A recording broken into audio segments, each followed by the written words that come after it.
Good morning সবাইকে। আবারও the Times of লিজার চ্যানেলে সবাইকে স্বাগত জানাই। আজ আর কোনো রকম ব্লগ নয়, আজ আবারও একটি ভিডিও নিয়ে চলে এসেছি। তোমরা টাইটেল আর থাম্বনেল দেখে বুঝতে পেরে গেছো কী নিয়ে ভিডিওটি হতে চলেছে। হ্যাঁ, আজ আমি আমার ফ্রিজ কিভাবে ক্লিন করে থাকি, শুধুমাত্র ফ্রিজ ক্লিন করা নয়, ডিপ ক্লিন কিভাবে আমি করে থাকি সেই নিয়েই কিন্তু আজকের এই ভিডিওটি। তো চলো বেশি কথা না বলে আজকের এই ভিডিওটি এখান থেকেই শুরু করছি।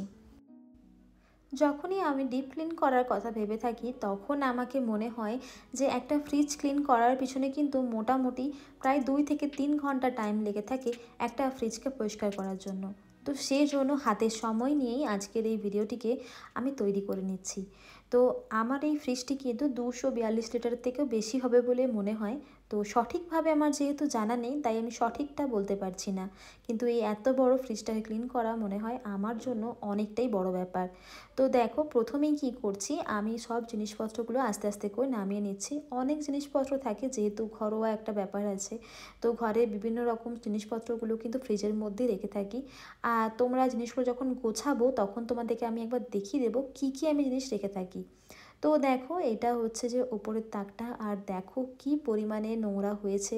আর আমি কেন বলছি ডিপ ক্লিন করাটা প্রয়োজন, তো পুরো ফ্রিজটা দেখলে তোমরা বুঝতে পারবে। দেখো এরকম আমরা একটা ম্যাট লাগিয়ে রাখি, তো এই প্লাস্টিকের ম্যাটগুলো তোমরা অনায়াসে অনলাইনে পেয়ে যাবে। তো সেগুলোকে লাগিয়ে রেখেছিলাম, তো বেশ সেগুলোকে ক্লিন করে নেব। আর এই বাকি যে জিনিসপত্রগুলো রয়েছে যেখানে যেখানে নোংরা হয়েছে তোমাদেরকে একবার আমি দেখিয়ে দিচ্ছি।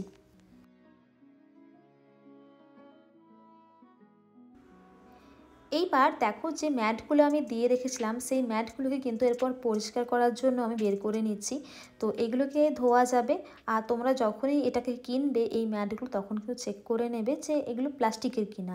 তো সেই অনুযায়ী কিন্তু কিনে নিতে হবে, না হলে কিন্তু অনেক সময়তে অনেক রকমের এখন অনেক জিনিস বেরিয়ে গিয়েছে যেগুলো তোমরা হয়তো ভাবছো যে এটা প্লাস্টিকের নয় কিন্তু দেখতে বেশ সুন্দর লাগছে কিনে নিই, কিন্তু ফ্রিজের মধ্যে ওরকম জিনিস রাখা একদমই উচিত না। তো তোমরা সেটা একটু দেখে নেবে। তো এগুলো ক্লিন করতেও সুবিধা হয়, পুরোপুরি জল ঝরে যায় খুব তাড়াতাড়ি ভালো করে নোংরাটাকে ক্লিন করে নেওয়ার পরই। তো যাই হোক, আমি এখন এগুলোকে টেনে টেনে বের করে দিয়েছি, তো সেগুলোকে এবার ক্লিন করে নেব। আর দেখো তোমরা একটা জিনিস লক্ষ্য করলে দেখবে যে এই যে জায়গাগুলো রয়েছে বক্সগুলো, সেই বক্সগুলোও কিন্তু খুব সুন্দরভাবে অনায়াসে আমরা বের করে নিতে পারি, আর পুরো ফ্রিজটাকে আমরা কিন্তু ক্লিন করে নিতে পারবো এর সাহায্যে। আর এগুলোর মধ্যেও দেখছি অনেক নোংরা হয়েছে, সেগুলোকেও আমি ধুয়ে নেওয়ার চেষ্টা করব খুব তাড়াতাড়ি। তারপর যেন যখন আমরা কাজটা করব তখন যেন কোনো অসুবিধা না হয়, মানে যখনই আমরা জিনিসটাকে আবার সুন্দর করে সাজাবো তখন যেন কোনো প্রবলেম না হয়। অনেক জিনিস যেগুলো পুরোপুরি আটকে গেছে সেগুলোকে আবার সাবধানে সাবধানে এগুলোকে টেনে টেনে বের করতে হচ্ছে। তো তোমরা দেখতে পাচ্ছ যে একটুখানি হালকা একটু মানে একটু ঘুষি মারলেই যেন পুরো উঠে যাচ্ছে। তো অনেক সময় জমে যায় ফ্রিজের কারণে, তো ঠান্ডার কারণে, তো সেই জন্য কী করতে হচ্ছে, একটু ঘুষি মারলে কিন্তু আমাদেরকে পুরোপুরি কিন্তু উঠে যাচ্ছে। ফ্রিজের মধ্যে থাকা এই সেলফগুলোকে টেনে যখন বের করে নেব তখন তোমাদেরকে আমি দেখিয়ে দেবো যে কী পরিমাণে এই ফ্রিজের ভেতরটা নোংরা হয়েছে। ওপর থেকে তো দেখে মনেই হচ্ছে না যে এইটার মধ্যে এত নোংরা হয়েছে বলে।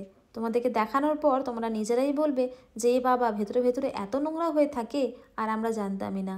তো সেই জন্যই কিন্তু আমি বলেছি আমি আজ ডিপ ক্লিন করব। তো দেখো প্রত্যেকটা সেলফগুলোকে আমি এখন নামিয়ে নিচ্ছি, তারপর তোমাদের দেখাই। এই দেখো সেলফগুলোকে নামানোর পর কি অবস্থা থাকে এই ফ্রিজের এই কোনায় কোনায়। তো চলো এবার আস্তে আস্তে এগুলোকে শুকনো কাপড় দিয়ে আগে মুছে নিই, তারপর কিন্তু এরকম লাইজল দিয়ে ক্লিন করব। শুধুমাত্র যে লাইজল দিয়ে আমি ক্লিন করব তা কিন্তু একদমই না, এছাড়া কিন্তু আরও একটা জিনিস আমি ব্যবহার করব যাতে কোনো রকম কোনো প্রবলেম না হয় এই লাইজলের।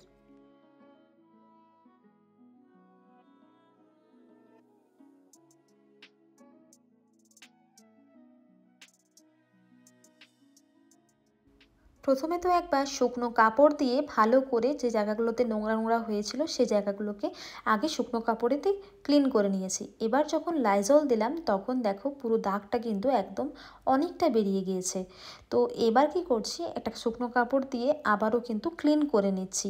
তো দেখো ভালো করে আমি আস্তে আস্তে করে ক্লিন করে নিচ্ছি, যে জায়গাগুলোতে খুব বেশি নোংরা হয়েছে সেগুলোতে আবার কিন্তু একটু একটু করে লাইজল আমি দিয়ে কিন্তু ক্লিন করে নিচ্ছি।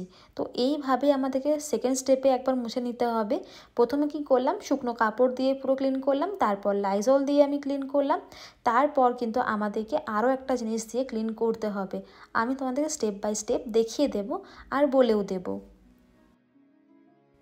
আমরা যখনই কোনো জিনিস কিনি তখন একটা জিনিস আমরা ভেবে কিনি যে জিনিসটার দাম কত এবং সেই জিনিসটার ওয়ারেন্টি কত। এই দুটো জিনিস দেখে কিন্তু আমরা কিনে নিই জিনিসটা, কিন্তু আমরা এটা একবারও ভাবি না যখন আমরা জিনিসটা কিনেছি দাম দিয়ে সেটাকে কতদিন পর্যন্ত আমরা ভালো রাখবো, সেটা কিন্তু একদমই ভাবি না। বাহ, এটা তো ভালোই রয়েছে, দামটাও ঠিক রয়েছে আর ওয়ারেন্টিও অনেক দিন রয়েছে। 10 বছরের ওয়ারেন্টি একদমই কম না। তো 10 বছর আশা করছি চলে যাবে, কিন্তু এই 10টা বছর যে মেনটেন করা ব্যাপারটা থাকে এটা কিন্তু আমাদের হাতেই থাকে। তো তোমাদেরকে এখন এই মুহূর্তে ছোট্ট একটা টিপস দিই এই ফ্রিজের ওপর দিয়েই। যখনই আমরা ফ্রিজ ক্লিন করব, সেটা ডিপ ক্লিন হোক বা নর্মাল ক্লিন হোক, তখন কিন্তু ফ্রিজটাকে মোটামুটি 2 ঘন্টা আগে থেকে আমাদেরকে ফ্রিজটাকে বন্ধ করে দিতে হবে। একটা নর্মাল অবস্থায় যখন আসবে তখন কিন্তু আমরা ফ্রিজটাকে ক্লিন করতে পারবো। হঠাৎ করে ঠিক করলাম এখনই আমি ক্লিন করব আর এখনই সুইচটাকে অফ করে দেব, তখন কিন্তু একদমই চলবে না। এতে কি হবে, ফ্রিজের কিন্তু কম্প্রেসারের ওপরে অনেকটা চাপ পড়ে যায়। তো এই ছোটো ছোটো ব্যাপারগুলো কিন্তু ধ্যান দিতে হবে।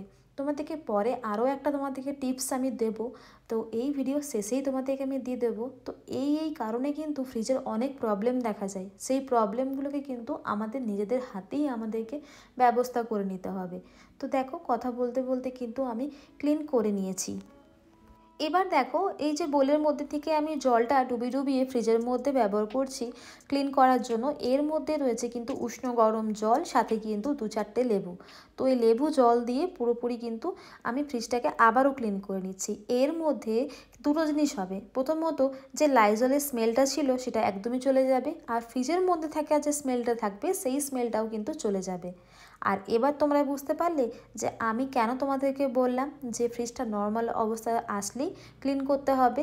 তো এই জিনিসগুলো মাথায় রেখে যদি কাজ করি তাহলে কিন্তু অনেক দিন পর্যন্ত ফ্রিজ ভালো থাকবে। এবার দেখো, একটা শুকনো কাপড় দিয়ে কিন্তু আবারও আমি মুছে নিচ্ছি। তো প্রথমে আমরা কি করলাম, প্রথমে আমরা একটা শুকনো কাপড় দিয়ে পুরো ফ্রিজটাকে ঝেড়ে নিলাম। তো যেখানে যেখানে নোংরাগুলো ছিল সেগুলোকে ক্লিন করে নিলাম। তো তারপর কি করলাম, লাইজল দিয়ে ভালো করে পুরো ফ্রিজটাকে ভিজিয়ে নিলাম এবং দাগগুলোকেও উঠিয়ে নিলাম, তারপর মুছে নিলাম।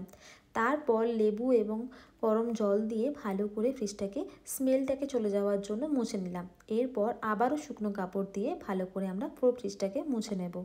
এই 4টে স্টেপটাই কিন্তু আমরা ফলো করব। আর তাছাড়া যে আমরা কন্টেনারগুলো রয়েছে বা সেলফগুলো রয়েছে সেগুলোকে কিন্তু আমরা ভালোভাবে সাবান জল দিয়ে ধুয়ে নেব এবং হালকা রোদের মধ্যে দিয়ে শুকিয়ে নেব, মানে পুরোপুরিভাবে যেন জলটা ঝরে যেতে পারে। তো সেরকম অবস্থাতেই আমাদের কিন্তু পুরোপুরি ক্লিন করে নিতে হবে। ওদিকে যতক্ষণ ফ্রিজের সেলফগুলো ক্লিন করার পর শুকোতে দিয়েছি, ততক্ষণ আমি ভাবলাম তোমাদের সাথে এই জিনিসটা শেয়ার করি। তো দেখো, আমার মাথার মধ্যে এই জিনিসটা এলো যে এরকম একটা জিনিস আমাকে নিতে হবে। তো দেখো, ফ্রিজের মধ্যে এই কন্টেনারগুলো থাকলে বেশ কিন্তু ফ্রিজটা সুন্দর লাগে দেখতে। তো আমি ভাবলাম যখন আমি এটাকে কিনবই তখন তোমাদের সাথে একটু শেয়ার করে দিই। তো দেখো, আমি এই জিনিসটাকে এখন অর্ডার করব, তো সেই জন্য কী করছি যে তোমাদেরকেও একটু দেখিয়ে দিলাম। তো জিনিসটা ঠিক এরকম হয় আর এই জিনিসটা দেখতে কিন্তু বেশ সুন্দর লাগে। তো আমি এখানে 8 পিস অর্ডার করব, আর 8 পিসের দাম নিয়েছে প্রায় 388 টাকার মতো। তো দেখো, আমি কিন্তু এটাকে কিনে নিয়েছি, আর যখন আসবে তখন তোমাদের সাথে আমি একটু শেয়ার করে দেবো। এখন চলে এসেছি ফ্রিজের মধ্যে আবারও সেই সেলফগুলোকে লাগানোর জন্য। সেলফগুলো শুকিয়ে গিয়েছে তাই লাগিয়ে দিয়েছি। তো একটা জিনিস প্রবলেম হচ্ছিল, জিনিসগুলো লাগানোর সময়তে সেলফগুলোকে কোথায় কিভাবে আমি লাগাবো সেটাও কিন্তু খুব প্রবলেম হচ্ছিল। তো একটা কনফিউশন হয়ে যাচ্ছিলো যে কোথায় কোন জিনিসটা লাগানো আছে বা লাগানো হবে বলে, এই জিনিসগুলো কিন্তু খুব প্রবলেম হচ্ছিল। তো এই প্রবলেমের একটা কিন্তু আমি সলিউশন বের করেছি, সেটা হচ্ছে যখন আমরা ফ্রিজটাকে পরিষ্কার করব তার আগে আমরা একটু ফটো তুলে নেব যে কোথায় কোন জিনিসগুলো লাগানো আছে আর কিভাবে লাগানো আছে সেটাও একটু ফটো তুলে নেব। তাহলে কি হবে, পরবর্তী সময় কিন্তু আমরা ফটো দেখে বুঝে যাব যে ফ্রিজের কোন জিনিসটা কোথায় লাগাতে হবে। তো এই দেখো, এই জিনিসটা যেরকম এটা ছিল ওপরের তাকের একটা সেলফ, তো সেটা লাগাতে আমি পারছিলাম না। তো সেটা নিয়ে একটু চিন্তা হচ্ছিলো, অসুবিধা হচ্ছিলো। তারপর বুঝতে পারলাম যে এটাকে এইভাবে লাগাতে হবে, তাহলেই কিন্তু হয়ে যাবে। আর এটা হচ্ছে যে ওপরের তাকে লাগাতে হবে। তো এই প্রবলেমগুলো কিন্তু ছোটো মোটো হয়ে থাকবে, তো সেটাকে যদি একটু সময় নিয়ে আমরা করে থাকি তাহলে কিন্তু হয়ে যাবে। আর তাছাড়া কিন্তু একটা সঠিক এবং ভালো একটা বুদ্ধি লাগিয়েছি যে ফটো তুলে নিতে হবে, তাহলেই কিন্তু খুব ভালোভাবে কাজটা আমাদের হয়ে যাবে। তো চলো এগুলোকে লাগিয়ে নিই, তারপর তোমাদেরকে আমি দেখিয়ে দেবো যে কোন জিনিসটা হচ্ছে যে কোথায় রাখছি এবং কিভাবে গুছিয়ে রাখছি, তোমাদেরকে একবারে আমি দেখিয়ে দিচ্ছি।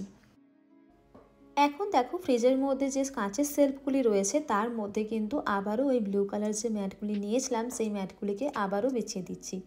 আর তোমাদেরকে আগেই বললাম এই ম্যাটগুলি হচ্ছে প্লাস্টিকের এবং এগুলি আমি অনলাইনে 2 সেট অর্ডার করেছিলাম। আর প্রত্যেকটাই কিন্তু ফ্রিজের মধ্যে আমার 2 সেট লেগে গিয়েছে। আর প্রত্যেকটা কাঁচের ওপরে একটা একটা করে আমি এই ব্লু ম্যাট প্লাস্টিকের দিয়ে দিচ্ছি। এতে কি হবে সুবিধা, আমাদের আগেকার দিনে যখন ফ্রিজগুলো কিনেছিলাম তখন দেখবে অনেকটা নেটের মতো শেলফগুলো ছিল, তাতে কিন্তু অতটাও প্রবলেম হতো না। কিন্তু এখন যখন সময় আগে এগিয়ে গিয়েছে তখন কিন্তু এতটা শৌখিনতা ছিল না, আর হয়তো মানুষ জানতো না, তো সেজন্য ওই নেটের মতো ব্যবহার করতো সেলফগুলোকে। কিন্তু এখন যখন শৌখিনতা বেড়ে গেছে তো আমরা কাঁচের জিনিসটাকেই ব্যবহার করছি, এবং কাঁচের জিনিসের উপর রিস্কটাও কিন্তু বেশি থাকে। তো সেই জন্য কাঁচের উপর যেন কোনো রকম চাপ না পড়ে, তো তার জন্যই কিন্তু এই ব্লু ম্যাটগুলো ইউজ করা। আর এটাতে আরও একটা সুবিধা হয়, প্রথমত কাঁচের মধ্যে কোনো রকম ক্র্যাক পড়বে না, আর দ্বিতীয়ত এর মধ্যে কিন্তু কোনো রকমভাবে কোনো ধুলো বা নোংরা জমবে না, যাও জমবে প্লাস্টিকের উপরে, আর অনায়াসে কিন্তু আমরা সেটাকে ক্লিন করতে পারবো। তো দেখো এবার প্রত্যেকটা জিনিসকে আস্তে আস্তে করে ফ্রিজের মধ্যে আমি রেখে দিচ্ছি, যে জিনিসগুলো আমাদের ফ্রিজের মধ্যে থাকে সেগুলোকেও কিন্তু এবার আমি রেখে দিচ্ছি। তো দেখো যেমন সস, কফি, এগুলোকে আমি শুকনো শুকনো জিনিসগুলোকে কিন্তু ফ্রিজের মধ্যে রেখে থাকি। ফ্রিজের মধ্যে যদি কফি অনেক দিন ধরে রাখা হয় তাহলে অনেক দিন পর্যন্ত ভালো থাকবে।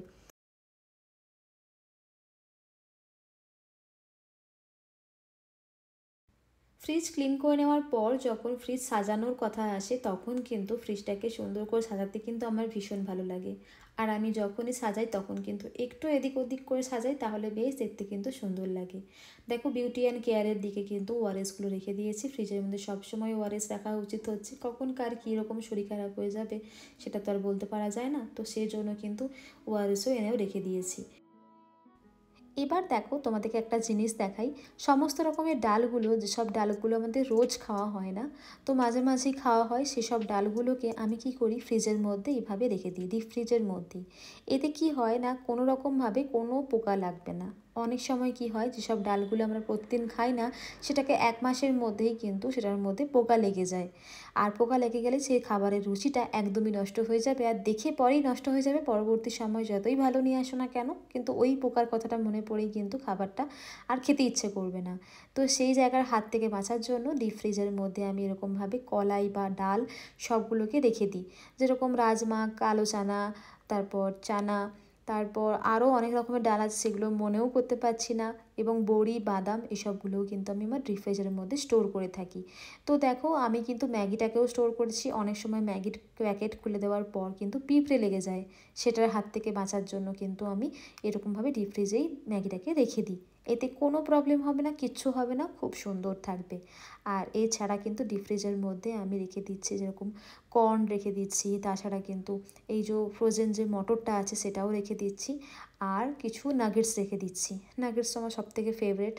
যখন চিকেন থাকে না তো তখন মনে হয় যে এই নাগেটস দিয়েই মানে কিছু না কিছু খাওয়া হয়েই যাবে। তো এই হচ্ছে ব্যাপার। তো সমস্ত রকম জিনিসগুলোকে কিন্তু আমি টিপসের সাহায্যে এবং টিপস দিয়েই কিন্তু সবাইকে বলে দিচ্ছি, যাতে তোমাদের বুঝতে সুবিধা হয়। তো দেখো গোছানো হয়ে গেছে, এবার নিচের তাকটাকেও আমি গুছিয়ে দিচ্ছি।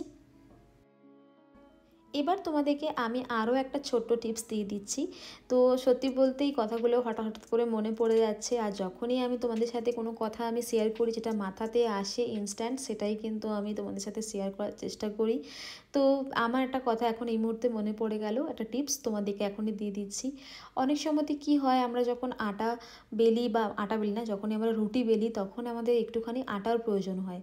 তো আমরা সেটাকে কী করি, একটা ছোট্ট কৌটোর মধ্যে সেটাকে রেখে দিই। তো সেই কৌটোর মধ্যে অনেক সময় দেখবে পিঁপড়ে হয়ে যায়। এর হাত থেকে বাঁচার জন্য কিন্তু একটা উপায় রয়েছে। তো দেখো নর্মাল যে ফ্রিজটা রয়েছে, ডিপ ফ্রিজ না, নর্মাল ফ্রিজের মধ্যে কিন্তু আমরা আটার কৌটোটাকে রেখে দেবো ঢাকনা দিয়ে, তাহলে কিন্তু ওটার মধ্যে আর পিঁপড়ে আসতে পারবে না। আটা খেতে কিন্তু পিঁপড়ে আসেই, মাঝে মাঝেই আসে, আমি দেখেছি। তো এই হাত থেকে বাঁচার জন্য কিন্তু আমি ফ্রিজের মধ্যেই রেখে দিই। তো দেখো সমস্ত রকম জিনিসপত্রগুলোকে কিন্তু চেষ্টা করছি একদম কৌটো করে রাখার মতো। তো কোনো রকম যেন কোনো স্মেল না বের হয়, তো সেই জন্য ঢাকনা দিয়েই কিন্তু রাখতে হয়। অনেক সময়তে আমরা কি করি, মশলাপাতিগুলোকে বেটে বুটে আমরা একদম কৌটোর মধ্যে করে রেখে দিই, কিন্তু সেটা ঢাকনা ছাড়া কৌটোর মধ্যে রেখে দিই। এতে কি হয়, স্মেলটা কিন্তু বেরিয়ে যায়। তো সেই জন্য চেষ্টা করবি সবসময়তে ঢাকনা লাগানো কৌটোর মধ্যেই কিন্তু ফ্রিজের মধ্যে রাখতে। এতে স্মেল কিন্তু অনেক কম ছড়ায়। তো দেখো সব রকমের চাটনি, মশলা, তেঁতুলের চাটনি, সেগুলোকে কিন্তু দেখো একটা সাইডের মধ্যে রেখে দিয়েছি। এতে কি হবে না, আমরা বুঝতে পারবো কোন জিনিসটার মধ্যে কোন জিনিসটা রয়েছে এবং কোন সেলফের মধ্যে রয়েছে। তো দেখো সুন্দর করে এখানে গোছানো আমার হয়ে গেছে। এবার নিচে যে দুটো সেলফ রয়েছে সেই দুটো সেলফকে আমি ছেড়ে দেবো, মা নিজের মতো করে গুছিয়ে নেবে। তো এক্সট্রা এখানে কটা ডিম রয়েছে সেটাকেও কিন্তু এখানেই আমি রেখে দিলাম। তো এবার দেখো মেয়োনিজ আর বাকি যে জিনিসগুলো ছিল সেগুলোকে এখানে রেখে দিয়েছি। আর অলরেডি ওপরে চাটনি আমি রেখে দিয়েছি, চিজ রেখে দিয়েছি, সস রেখে দিয়েছি, সেগুলোকে একটা ওপরের দিকে তাকে রেখে দিয়েছি। দেখো এখানে মোটামুটি আমার গোছানো হয়ে গেছে। এবার দেখো লজেন্সগুলো বাকি ছিল, সেই লজেন্সগুলোকেও কিন্তু আমি ওপরের তাকে মানে ডিপ ফ্রিজের মধ্যে রেখে দিয়েছি। আর যতই হোক এখনও তো গরমকাল তো আর শেষ হয়নি, তো সেজন্য ফ্রিজের মধ্যে কতগুলো জলের বোতলও রেখে দিচ্ছি আমি। এখানে আমার মোটামুটি ফ্রিজ রেডি করা হয়ে গেছে, কোথায় কি রাখতে হবে। বাকি দুটো সেলফ তোমাদেরকে বললাম মা এটা গুছিয়ে নেবে, মা নিজের মতো করে সবজিগুলোকে একটু গুছিয়ে নেবে। তাছাড়া বাকিটা আমি রেডি করে নিয়েছি। এবার দেখো বাকি যে এসেন্সগুলো রয়েছে সেই এসেন্সগুলোকেও আমি রেখে দিচ্ছি। সত্যি বলতে এইসব জিনিসপত্রগুলো আমি ব্যবহার করি বলে আমি কি করলাম না, আলাদা করে কোথায় কি রাখতে হবে আমি বুঝতে পারবো, তাহলে আমার চটজলদি জিনিসগুলো নিতেও সুবিধা হবে। তো সেই জন্য আমি এই জায়গাটাতে রেখে দিয়েছি। তো আমার কাছে অনেকগুলো এসেন্স আছে, তো সেই এসেন্সগুলোকে সুন্দর করে সাজিয়ে নিচ্ছি। তো মোটামুটি আমার অনেকগুলো এসেন্স আছে, সেই এসেন্সগুলোকে একটু সাজাতে বেশিক্ষণই টাইম লাগে। প্রত্যেকটাই না কাঁচের বটল, অলরেডি একটা একটু আগেই আমার ভেঙে গিয়েছে, তো সেই নিয়েও একটুখানি ভয় লাগছে যে ওটা ভেঙে গেল, নষ্ট হয়ে গেল, এবার যেন বাকিগুলো না হয়। তো এবার তোমাদেরকে বলি আরও একটা ছোট্ট টিপস, ফ্রিজ অনেক দিন ভালো রাখা এবং সব প্রবলেম থেকে যেন দূর থাকে। তো দেখো ফ্রিজে মোটামুটি আমি কিন্তু অনেকটা গ্যাপ দিয়েছি, তোমাদেরকে গ্যাপটা দেখানোর চেষ্টা আমি অবশ্যই করলাম। তো এই গ্যাপ যদি আমরা ফ্রিজের মধ্যে রাখি তাহলে কিন্তু ওই কম্প্রেসার ফেটে যাওয়ার ওই ভয়টা কিন্তু একদমই থাকবে না। তো আমি গ্যাপটা নিয়ে নিয়েছিলাম আগেই। তো এবার আমি কি করছি না, পুরো ফ্রিজটাকে ভেতর দিকে তো পুরোপুরি ক্লিন হয়ে গেছে, এবার বাইরের থেকেও ক্লিন করা বাকি রয়েছে, তো সেটাকেও কিন্তু এখন আমি পুরোপুরি করে নেব। এতক্ষণ পর্যন্ত এই ফ্রিজটিকে নিয়ে আমি অনেক টিপস শেয়ার করেছি, কিভাবে ফ্রিজের মধ্যে কোন জিনিস রাখলে কতদিন পর্যন্ত ভালো থাকবে সেই নিয়ে, এবং ফ্রিজ কতদিন আমরা কিভাবে ভালো রাখতে পারবো সেটিকে নিয়েও কিন্তু আমি অনেক টিপস দিলাম। তো এরপর আসল কথায় আসি, তোমরা দেখলেই বুঝতে পারবে যে ফ্রিজটি কিন্তু এলজি কোম্পানির এবং 10 বছরের ওয়ারেন্টি। এবার প্রশ্ন হচ্ছে যে এই ফ্রিজটি আমরা কবে পারচেস করেছি। এই ফ্রিজটি আমরা 2016 সালে পারচেস করেছিলাম। অবশ্য তখন আমার বিয়ে হয়ে ওঠেনি, মাকে জিজ্ঞেস করেছিলাম এবং মাই বলেছিল 2016 সালে এই ফ্রিজটি আমি নিয়েছি। তো দেখো তোমরা দেখলেই বুঝতে পারবে যে ফ্রিজটি কত সুন্দরভাবে মেনটেন করা রয়েছে। আর মেনটেনের ওপরেই কিন্তু এই ফ্রিজটি আজকে এত সুন্দরভাবে 8 বছর ধরে দাঁড়িয়ে রয়েছে। আর এবারটা তোমাদের কথা বলি, আমরা কিন্তু বেঙ্গল থেকে আমরা ব্যাঙ্গালোরে এসেছি। তো ব্যাঙ্গালোর থেকে এই যে ব্যাঙ্গালোরে এত বড় জার্নিটা যে ফ্রিজ নিয়েছে এটাও কিন্তু কম নয়। তো সেই জন্য কিন্তু প্রত্যেকটা জিনিসই তোমাদেরকে বলেছিলাম যে ভালোবাসা এবং যত্নের ওপরেই কিন্তু জিনিস বেঁচে থাকে। তো এই জিনিসও কিন্তু এইভাবেই বেঁচে থাকবে। তো দেখো ফ্রিজের মধ্যে কিন্তু আবারও যত্ন সহকারে নতুন একটি হ্যান্ডেল কভার আমি লাগিয়ে দিয়েছি। তো আগেরটা যেটা ছিল সেটা কিন্তু অনেকটাই নোংরা হয়ে গেছে, তো ভাবলাম এবার একটা নতুন কভার আমি দিয়ে দিই। তো দেখো ফ্রিজটাকে যেহেতু আমরা ভালোবাসি সেই জন্য কয়েকটা ম্যাগনেটও নিয়েছি, সেই ম্যাগনেটগুলো কিন্তু আবারও আমি লাগিয়ে দিচ্ছি। তোমরা অনেকের বাড়িতে লক্ষ্য করে দেখবে ফ্রিজের মধ্যে কিন্তু ম্যাগনেট লাগিয়ে রেখেছে এবং তার মধ্যে দিয়ে অনেক সুন্দর সুন্দর কোটেশন লেখা থাকে বা হয়তো কোনো ছবি থাকে, সেগুলো তোমরা দেখেই থাকবে। এর পিছনে হচ্ছে একটাই কারণ, ভালোবাসা স্মৃতি। যে দুটি দেখো ম্যাগনেট ওপরে লাগিয়েছি সেই দুটি কিন্তু অভিষেকের বন্ধু দিয়েছে। আর বাকি যে পান্ডাটা দেখতে পাচ্ছ ওই পান্ডাটা আমি আর অভিষেক গিয়ে আমি কিনেছিলাম মিনিশো থেকে। তো সেখানেও একটা কিউট ভালোবাসা রয়েছে। আর তাছাড়া বাকি যেগুলো রয়েছে সেগুলো কিন্তু অভিষেক আগে থেকেই কিনে রেখেছিল। এবার চলো তোমাদেরকে পুরো ফ্রিজটাকে দেখিয়ে দিই যে কিভাবে আমাদের ফ্রিজটাকে সাজিয়ে নিয়েছি। আমাদের ফ্রিজ সাজানো দেখাতে দেখাতেই আজকের এই ভিডিওটি তাহলে এখানেই শেষ করছি। দেখা হবে নেক্সট কোনো ব্লগে বা অন্য কোনো ভিডিওতে। ততক্ষণে তোমরা ভালো থেকো এবং সুস্থ থেকো। আর আজকের এই ভিডিওটি তোমাদের কেমন লাগলো সেটা কিন্তু জানাতে একদম ভুলবে না। তো চলো আজকের জন্য টাটা।